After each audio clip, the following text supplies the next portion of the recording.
अस्सलाम वालेकुम स्टूडेंट्स। अच्छा जी, आज हमारा पहला लेक्चर है ऑनलाइन इलेक्ट्रिसिटी एंड मैग्नेटिज़्म का। तो मैं ट्राई करूँगा कि जिस मैक्सिमम हद तक मैं समझाने की कोशिश करूँगा। कुछ साथ आप भी देंगे क्योंकि जिस तरह से क्लासरूम में होता है उस तरह से तो पॉसिबल नहीं, लेकिन फिर भी पूरी कोशिश होगी कि आपको लेक्चर जो है ना वो पूरे अच्छे तरीके से समझ आए। ठीक है। तो इससे पहले हमने कूलम्स लॉ डिस्कस किया, उसकी डिटेल्स में गए, उससे रिलेटेड न्यूमेरिकल्स किए। उसके बाद हमने इलेक्ट्रिक फील्ड इंटेंसिटी को डिस्कस किया, उसकी डिटेल में गए, मल्टीपल न्यूमेरिकल्स किए, फिर मैंने आपको बुक को रेफ़र किया। अभी यहाँ पे मैं क्या किया करूँगा, मैं आपके साथ हर लेक्चर से पहले 2 चीज़ें शेयर किया करूँगा। नंबर 1, एक शॉर्ट वीडियो बना के शेयर किया करूँगा जिसमें कोशिश किया करूँगा कि मैक्सिमम से मैक्सिमम आपको सिखा दिया जाए मिनिमम टाइम के अंदर, ताकि वीडियो का साइज़ भी बड़ा ना हो और आपको कोई इश्यू भी ना आए। ठीक है? साथ में जो लेक्चर मैं यहाँ पे मैं तैयार करता हूँ आपके लिए, वही लेक्चर पीडीएफ फाइल में भी आपके साथ शेयर किया करूँगा। और अगर आप गौर करें तो लेक्चर के स्टार्ट में मैंने हर लेक्चर पे पेज नंबर मेंशन किया हुआ होगा। ठीक है? जो मैंने बुक आपको दी डाउनलोड करने के लिए, जो पीडीएफ फाइल आपको दी, उसी को ओपन करना, तो मैंने पेज नंबर भी लिख दी कि ये लेक्चर मैंने 750 से 760 तक के पेज नंबर में से वहाँ से ये मैंने किया है। इसके साथ मैं आज आपके साथ वीकली प्लान भी अपडेटेड भी शेयर करूँगा। ठीक है? तो जो हमारा 1.5 घंटे का स्लॉट होगा, इसी वीक में 2 स्लॉट्स होंगी।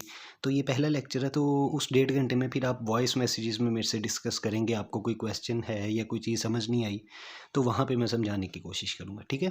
तो स्टार्ट करते हैं। हमारा आज का मेन टास्क है जी इलेक्ट्रिक फ्लक्स, गाज़ेज़ लॉ और उसकी एप्लीकेशंस। तो सबसे पहले मैं इलेक्ट्रिक फ्लक्स की बात करूँगा कि आया ये इलेक्ट्रिक फ्लक्स है क्या? तो इसको समझने की कोशिश करते हैं। ठीक है। इलेक्ट्रिक फ्लक्स होता क्या है? इलेक्ट्रिक फ्लक्स है the rate of the flow of electric field. Electric field के बारे में आपको मैंने पहले भी बताया था कि इलेक्ट्रिक लाइंस ऑफ फोर्सेस जो होती हैं उनको इलेक्ट्रिक फील्ड कहा जाता है। ठीक है?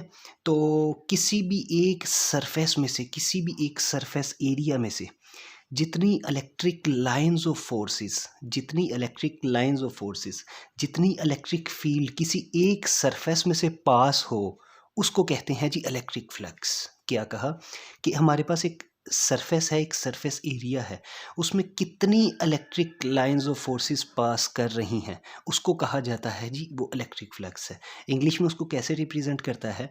The rate of the flow of electric field और electric lines of forces passes through a given area. तो ये हमारे पास एक एरिया है, इसमें से जितनी इलेक्ट्रिक लाइंस ऑफ फोर्सेस एक टाइम में पास कर रही होंगी, उस पूरी टर्मिनोलॉजी को हम कहेंगे इलेक्ट्रिक फ्लक्स। ठीक है, आई थिंक समझ आना। अगर हम इसके फार्मूला पे भी देखें, यहाँ पे मैंने लिखा है इलेक्ट्रिक फ्लक्स को रिप्रेजेंट करवाते हैं फाई से, साथ मैंने उसके सबस्क्रिप्ट में ई डाल दिया जो ये रिप्रेजेंट कर रहा है कि ये इलेक्ट्रिक फ्लक्स है which is equal to E dot A. E क्या चीज़ है? Electric field. Electric field is electric lines of forces. Area, A is a area. Obviously इसको देख के भी हम कह सकते हैं कि इलेक्ट्रिक फ्लक्स किसके इक्वल है? The rate of flow of electric lines of forces और electric field through a given surface area.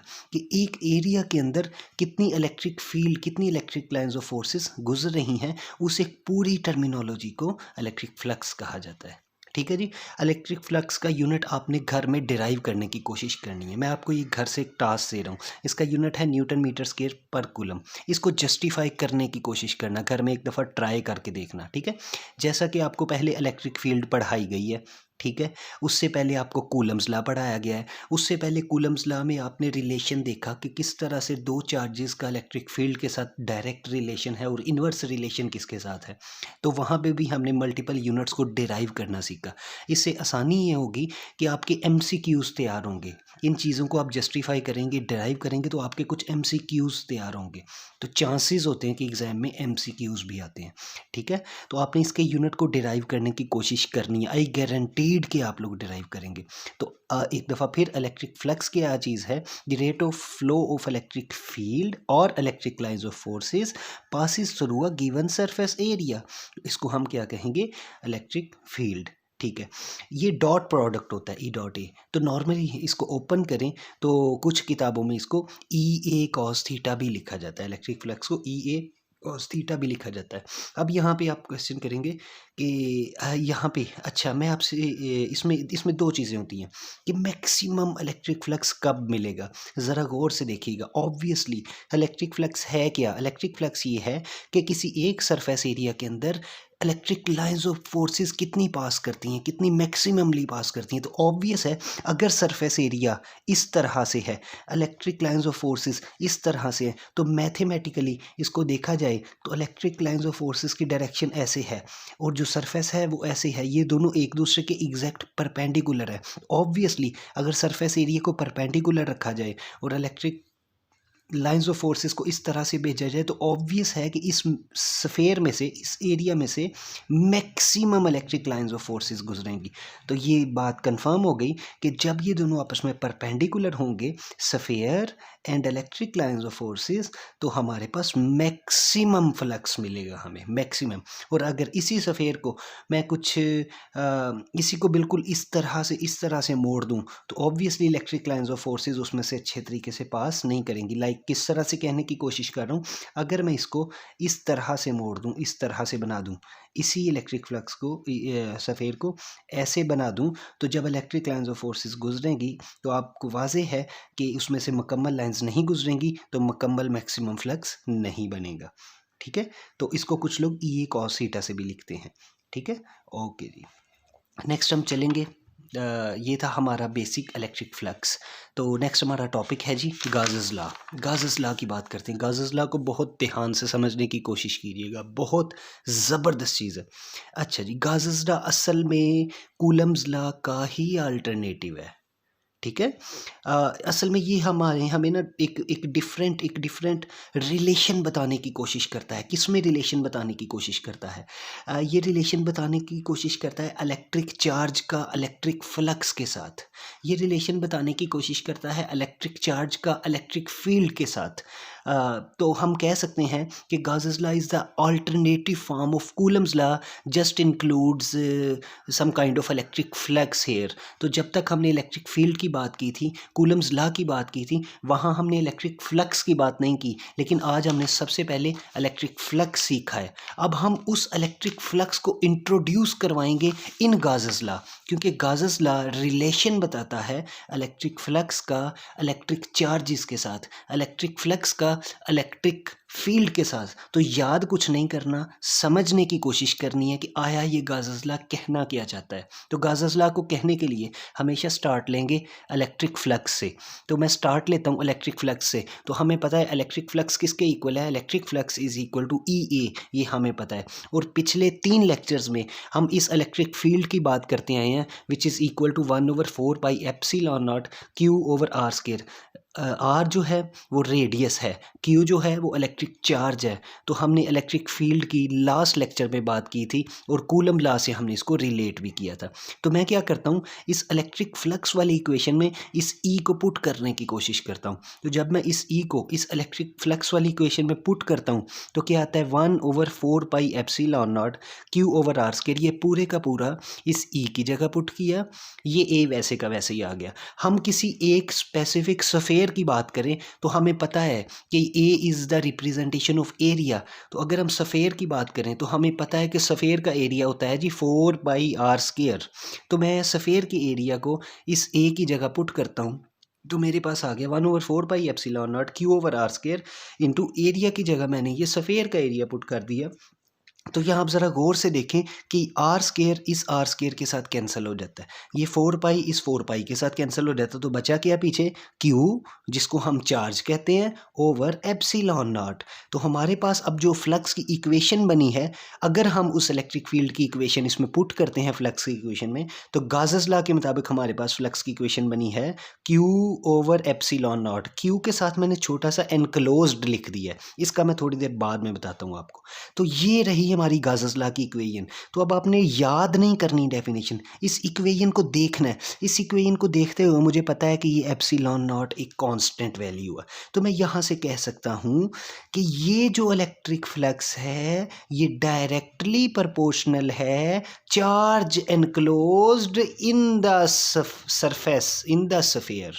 दोबारा ये एप्सिलॉन नॉट ये कांस्टेंट टर्मिनोलॉजी है, तो मैं कह सकता हूँ कि मेरा इलेक्ट्रिक फ्लक्स किस पर टोटली डिपेंड करता है, चार्ज पर टोटल डिपेंड करता है। चार्ज किस में, एनक्लोज्ड इन दिस स्फीयर, जो कि 4πr² था एक स्फीयर का एरिया। तो गाउस लॉ क्या स्टेट करता है, Gauss law states that this electric flux through any closed surface, electric flux through any closed surface is directly proportional to the total charge inside the surface।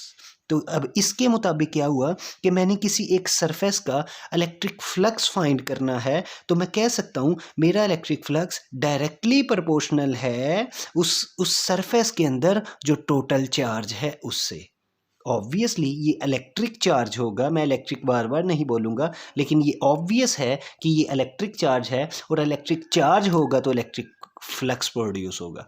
तो ये बात यहाँ से भी थोड़ी सी ये बात समझ में आती है कि electric lines of forces, electric charges जितने ज़्यादा होंगे फ्लक्स उतना ज़्यादा बनेगा। तो इस बात का प्रूव यही है कि flux, electric flux is directly proportional to the charge enclosed by the surface. तो यही बात गाउस लॉ इस इक्वेशन के मुताबिक कहता है, the electric flux through any close surface is directly proportional to the total charge inside the surface. तो किसी भी सरफेस की इलेक्ट्रिक फ्लक्स फाइंड करनी हो तो हम उसके अंदर जितने भी, उस सरफेस के अंदर जितने भी टोटल चार्जेस मौजूद हैं उसके रिस्पेक्टिव से हम उसका इलेक्ट्रिक फ्लक्स फाइंड कर सकते हैं, विच इज़ वेरी इजीली। अब इस इक्वेशन को अगर गौर से देखा जाए, जैसे कि कूलम लॉ की इक्वेशन थी 1/4πε0 Q² तो कूलम्स लॉ में भी हम लोग किसी भी स्फीयर या किसी भी सरफेस के रेडियस पर डिपेंडेंट थे। लेकिन अगर आप गाउस लॉ की बात करें, गाउस लॉ यहाँ भी रिलेशन बता रहा है एक इलेक्ट्रिक चार्ज का एक इलेक्ट्रिक फ्लक्स के साथ, ठीक है। तो अगर आप गौर से देखें तो मैं कह सकता हूँ कि गाउस लॉ के मुताबिक हमारा इलेक्ट्रिक फ्लक्स किसी भी सरफेस के रेडियस पर डिपेंड नहीं करता, क्योंकि इसकी इक्वेशन में सिर्फ डिपेंडेंट क्वांटिटी सिर्फ इलेक्ट्रिक चार्ज है। तो मैं कह सकता हूँ the flux is independent of the radius of sphere, it only depends on the charge enclosed by the sphere. तो गाउस लॉ बहुत सिंपल टर्मिनोलॉजी है। गाउस लॉ कहता क्या है कि गाउस लॉ अल्टरनेटिव है कूलम्स लॉ का, और ये रिलेट करता है इलेक्ट्रिक चार्जेस को इलेक्ट्रिक फ्लक्सेस के साथ। तो गाउस लॉ को हमने ये इक्वेशन डिराइव कैसे की, हमने स्टार्ट लिया इलेक्ट्रिक फ्लक्स से। इलेक्ट्रिक फ्लक्स है ई ए, हमने ई जो है पिछले 3 लेक्चर्स में इलेक्ट्रिक फील्ड की डेफिनेशन पढ़ते आए हैं 1/4πε0 Q/r²।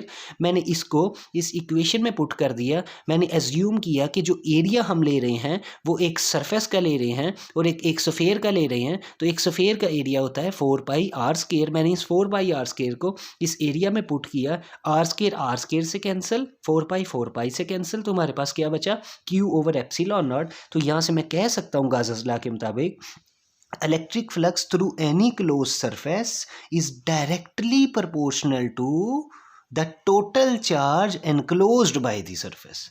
कि अगर मैंने किसी सरफेस का इलेक्ट्रिक फ्लक्स फाइंड करना है तो वो टोटल डिपेंडेंट होगा उस सरफेस के अंदर, उस स्फीयर के अंदर जितना भी चार्ज होगा। ε0 इज अ कांस्टेंट वैल्यू, ठीक है जी। तो ये बेसिक गाउस लॉ। इस गाउस लॉ को किसी और अंदाज से देखना हो तो हम ऐसे देख सकते हैं, इसी इक्वेशन के मुताबिक, इक्वेशन बी के मुताबिक मैं ऐसे भी कह सकता हूँ कि the total electric flux through a closed surface is equal to the total charge inside the surface divided by ε0। तो इस गाउस लॉ को लिखने के मल्टीपल अंदाज हैं। या तो आप डायरेक्ट कहो कि ये इलेक्ट्रिक फ्लक्स डायरेक्टली प्रोपोर्शनल है इस चार्ज के, तो ये भी बात ठीक है। या आप ये भी कह सकते हैं कि ये इलेक्ट्रिक फ्लक्स किसके इक्वल है, ये किसी भी सरफेस का चार्ज डिवाइडेड बाय ε0। तो इंग्लिश में उसने ऐसे लिख दिया, the total electric flux of through a close surface is equal to the total charge inside the surface divided by ε0। तो इसको लिखने की मल्टीपल टर्मिनोलॉजीज हैं। ठीक है। तो नेक्स्ट आ जाता है हमारे पास एप्लीकेशंस ऑफ गाउसेस लॉ। तो ऑब्वियसली गाउसेस लॉ क्यों इस्तेमाल किया जाता है? सबसे बड़ी मिसाल गाउसेस लॉ की इस्तेमाल करने की कि किसी भी मटेरियल का, किसी भी सब्सटेंस का अगर आपने इलेक्ट्रिक फ्लक्स फाइंड करना है, आपको उसकी बेसिक प्रॉपर्टीज़ का पता हो, लाइक एप्सिलॉन नॉट का पता हो, आपको उसके अंदर पड़े चार्जेस का पता हो, तो आप इलेक्ट्रिक फ्लक्स बता सकते हैं। ये इसकी सबसे बड़ी एग्जाम्पल है। तो अगर हमें किसी भी वजह से उसका इलेक्ट्रिक फ्लक्स पता लग जाता है तो हम उसकी इलेक्ट्रिक फील्ड फाइंड कर सकते हैं। जैसे अभी आपने देखा कि इलेक्ट्रिक फ्लक्स किसके इक्वल है? इलेक्ट्रिक फील्ड मल्टीप्लाई बाय किसी भी चीज़ का एरिया। तो आपको अगर इलेक्ट्रिक फ्लक्स का पता हो तो आपको इलेक्ट्रिक फील्ड का पता लग जाता है। तो हमारे पास मल्टीपल ऐसी सिचुएशंस होती हैं जिसमें हमें इलेक्ट्रिक फील्ड का नहीं पता होता, लेकिन हमें चार्ज का पता होता है, हमें उसकी एप्सिलॉन नॉट का पता होता है, which is a constant terminology. तो अगर हमें किसी भी तरह से इस चार्ज का पता लग जाए कि इसकी कितनी क्वांटिटी है,